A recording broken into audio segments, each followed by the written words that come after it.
Am I recording? Yes. This is my third attempt at a video. The first one, the lighting was terrible. The second one, the lighting was better, but my face looked so grotesquely fat and like horrible double chin and stuff. And I just couldn't stand putting that out on the internet because I preview part of the video before I post it most of the time. Because I am crazy pants. This is better because I can minimize my double chin and the lighting is slightly better, but kind of weird. Yeah, so let's start again. I'll probably need to talk to my therapist about this, about needing to control. Starting out, yes to the black heart tattoo. If you want to, that's cool. If you don't want to, that's cool too. I still have mine. The all fucked upness about it. So, yeah. Yeah.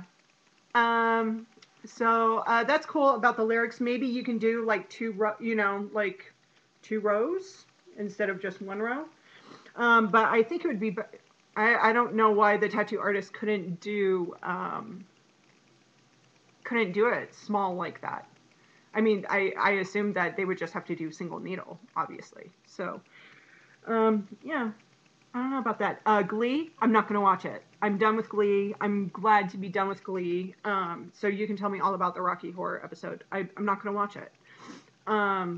Just say no to Glee. Yeah, and once I heard that Losing My Religion was on it, I was just like, okay, no. I won't, I don't love it, as an REM song. I have a gazillion other songs that I love way, way more. But still, like, you don't get to take, like, one of my favorite, and they, obviously gave permission for it and stuff like that. And it gives them, higher profile to the young kids. What else? What I've neglected all of my TV watching for the past 2 weeks, and just have been watching Big Bang Theory because I am in love with Dr. Sheldon Cooper. Yeah, even if he were real in real life, he wouldn't love me, but I'm totally in love with him, and that he's quirky and crazy and has a born-again Christian mother and says bazinga when he's making a joke, and his laugh. But it's like really weird, it's really awesome, and he has a spot. I kind of have a spot. Yeah, so I love him. Yeah, so I'm behind. I'm 1 week behind on 30 Rock. I didn't watch the West Coast feed, but I did see the East Coast feed, which I didn't love the live episode, but the one thing I did truly love was Julia Louis-Dreyfus as the flashback Liz, and she completely nailed Liz when she thinks she's hilarious and says like some fucked up joke and she's all like lemon out or, some dumb shit like that. I love Liz Lemon. I don't know if I've said this before, but I am Liz Lemon, but I want to be Leslie Knope from Parks and Rec. I don't know if you've watched it yet. If not, you should watch season 2. Skip season 1 altogether. Go back to it once you fall in love with season 2. Yeah. I was just thinking again about my favorite episode. It's called Picitus, and it's the Halloween episode. And it's when Leslie is trying to bust this kid who defaces, every year on Halloween, he defaces a statue in Pawnee at a park. And so this year is the year she's going to bring him down. And it's fucking amazing and awesome. Because Leslie Knope is made of awesome. Yeah, so let's see. So TV. Yeah, so now that I'm completely caught up on Big Bang Theory, I will. Oh, the Will Wheaton episodes are fucking hilarious. I don't know if you've seen them. Let me know if you've seen them because he's evil Will Wheaton and he is trying to best Sheldon. And I won't spoil if he does or not if you haven't seen it, but it's pretty fucking awesome. I can see why you kind of have a crush on him or write a lot of erotic literature about him. So yeah, what I've been listening to, I have the new old 97s in the car that I push go on the CD when I'm not listening to something on the iPod, and right now we're in the middle of the fucking pledge drive, which here is endless.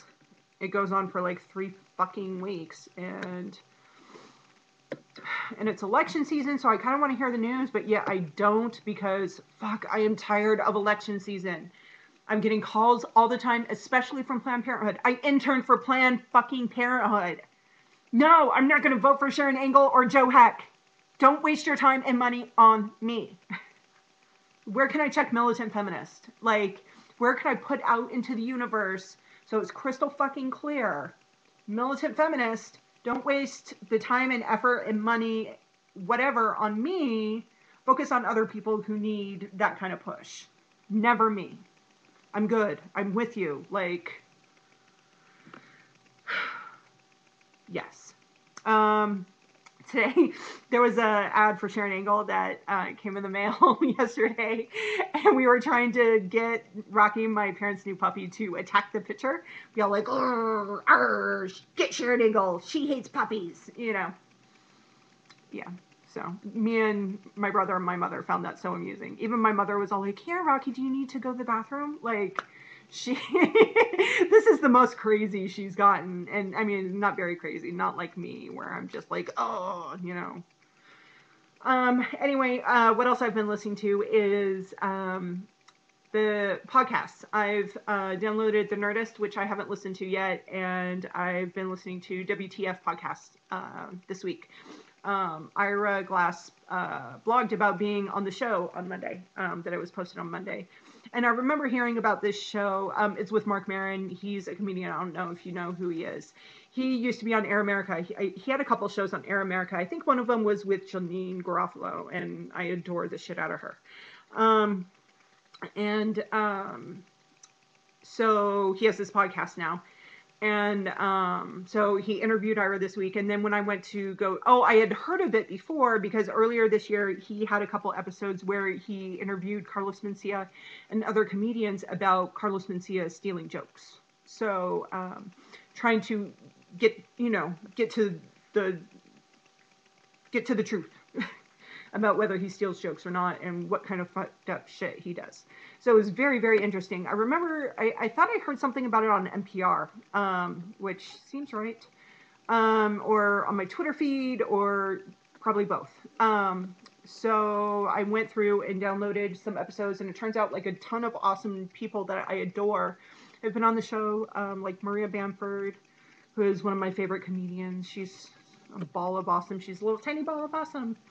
I don't know if you've listened to her. I think you would love her. She's kind of eccentric and does voices, and yeah, she's awesome. Let's see, who else? Mike Birbiglia, who I absolutely adore, and David Wayne and Michael Showalter and Michael Ian Black. And right now I'm listening to the Louis C.K. interviews and stuff like that. What I love about Mark Maron is he is crazy pants. He is like a ragey, self-deprecating ball of anxiety and rage, and he's trying to work through it. And I feel like this podcast is an exercise for him to work through it. So it feels like you're listening to someone's therapy session while he talks to some comedians that he knows, like that he goes like back a long way. Like he knew Mike Birbiglia or whatever, and has like resentment issues with him, but for like no fault of Mike Birbiglia's, it's just he gets this jealousy and resentment. And Mark, not Mike Birbiglia. I mean, from what I've heard or seen him talk, like he just seems like a lovely person. So yeah, it's very quite interesting, and I think you would like it.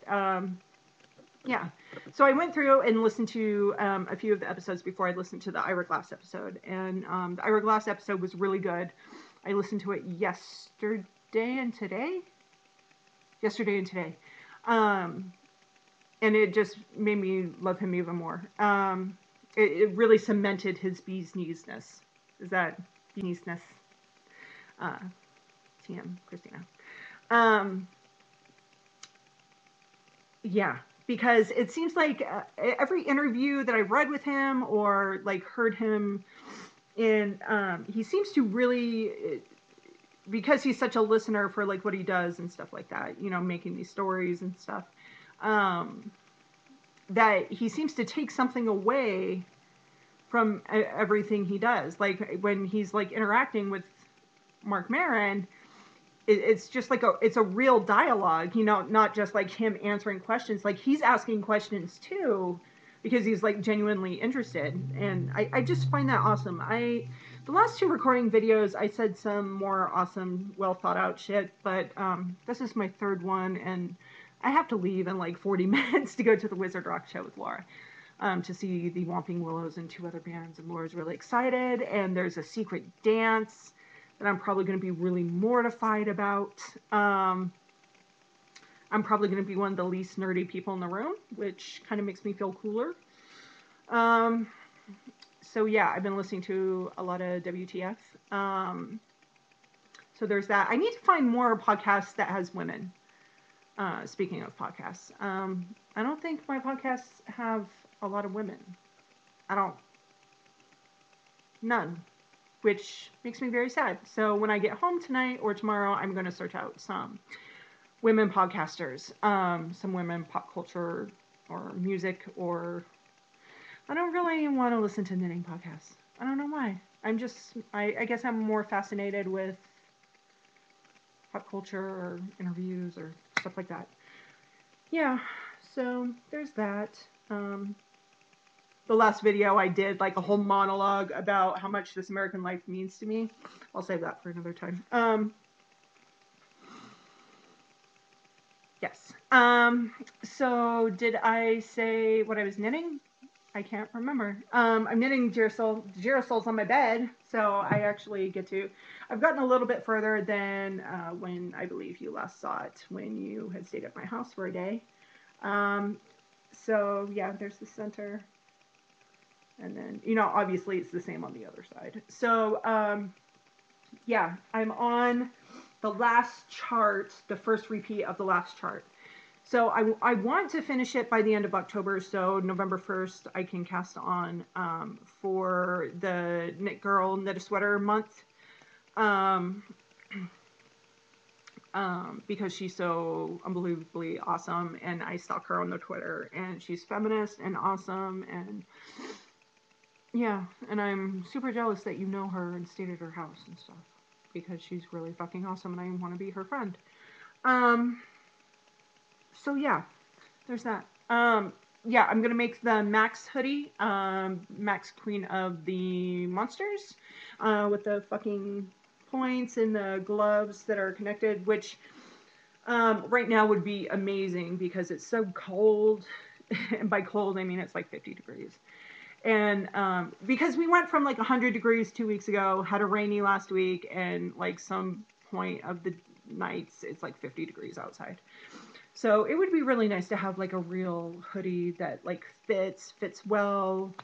The girl who designed it has curves. So, and it looks good on her, which when you're searching out like a sweater and pattern on Ravelry, it's so difficult because of the skinniness of a lot of knitters who knit sweaters.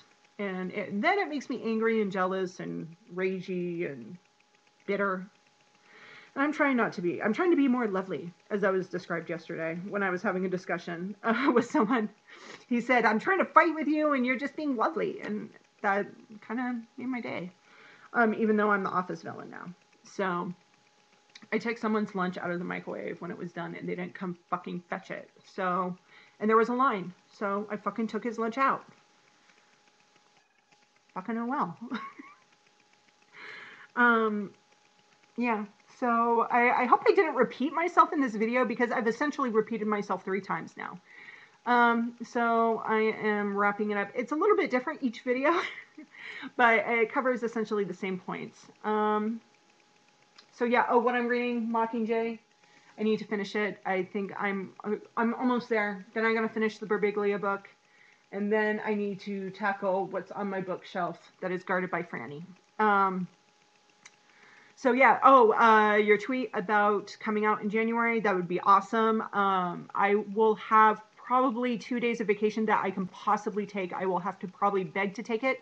I'm wrapping this up so quick because I'm running out of time. because January is a really, really busy month. We're getting ready for our internal audit, so I don't know if they're going to let me have time off. So let me know what days you're coming.